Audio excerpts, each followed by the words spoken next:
accompagnée de Sylvie Tellier, présente l'élection de Miss France 2016 en direct du Zénith de Lille. Une soirée événement placée sous le signe des rêves d'enfants, avec 31 candidates embarquées dans leurs songes. Qui succédera à Camille Serre? Cette année, je me sens grandie. Je vois le décalage avec les filles avec lesquelles j'étais à l'école l'année dernière, je les ai revues. Et c'est vrai que quand elles parlent du travail et quand elles parlent de l'entrepreneuriat, moi ça me fait rire, puisque aujourd'hui j'ai côtoyé tous ces gens, elles l'ont vu que par l'intermédiaire des stages, et moi je les ai vus en vrai. J'ai fait de la représentation pour la marque Miss France. Voilà. C'est marrant parce que tout le monde me dit ça, mais en fait tous les ans tout le monde dit ça. Alors, c'est vrai, on nous voit beaucoup au début à la télévision, parce que après l'élection de Miss France, on a de la promotion pour montrer un peu qui est la nouvelle Miss France. Et après, c'est le cours des choses, parce que Miss France, c'est bien de l'avoir à la télé, mais je pense que les gens qui nous ont élus et qui m'ont élu, ils ont envie de me voir en vrai.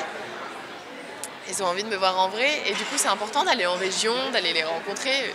Forcément, à ce moment-là, on est moins médiatisé, mais après, c'était pas forcément une volonté de ma part. Mais j'ai pas de regrets, je pense que j'ai fait mon année à ma manière, peut-être dans la discrétion et dans l'authenticité. J'ai essayé de pas changer, j'ai essayé d'être la même. Non, j'appréhende pas, parce que ma vie était très bien avant. Donc au pire, je retourne à la vie que j'avais avant, et ça me plaisait déjà beaucoup.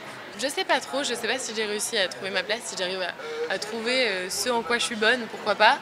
Mais être invitée, c'est facile. Après, travailler à la télé, c'est plus compliqué, donc on verra bien. Oui, je suis contente de le retrouver. On a des projets ensemble, on habite séparément, parce qu'après un an sans se voir, je pense que le choc va être brutal, et si on se remet en ménage ensemble, ça va être bizarre. Donc du coup, oui, il est toujours d'actualité, et voilà, on continue de se côtoyer. Je pense que c'est bien d'interdire la chirurgie esthétique dans le concours Miss France.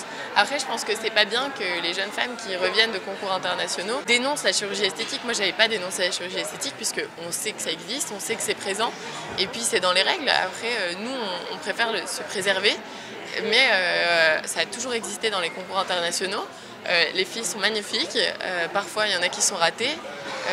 Nous, on ne veut pas prendre ce risque-là en France. Donc voilà, moi j'avais pas poussé de coup de gueule, j'avais juste dit que pour moi certaines méritaient moins leur place que d'autres. Et voilà, c'est tout ce que j'avais dit. Profiter à fond, parce que ça passe vite, même si elles ne sont pas dans les 12 et qu'elles ne sont pas dans les 5 et qu'elles ne sont pas Miss France. C'est une aventure qui va changer leur vie, et elles pourront la raconter. Elles sont nombreuses à vouloir y participer, et elles ont été choisies, donc il faut qu'elles défendent leur place.